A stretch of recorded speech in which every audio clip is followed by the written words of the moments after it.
بسم اللہ الرحمن الرحیم۔ السلام علیکم معزز ناظرین و سامعین، زارا وائس میں خوش آمدید۔ جب بھی کوئی مشکل یا پریشانی درپیش ہو تو ان کلمات کے ذریعے اللہ سے مدد طلب کریں۔ دشواری یا پریشانی دور ہونے تک مستقل ورد کریں۔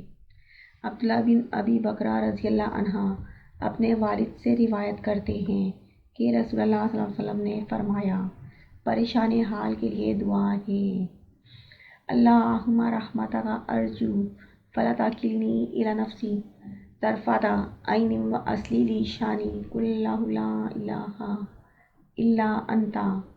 ترجمہ: اے اللہ، میں تیری رحمت کا امیدوار ہوں، بس ایک لمحے کے لیے مجھے میرے نفس کے حوالے نہ کر اور میرے سب حالات سنوار دے۔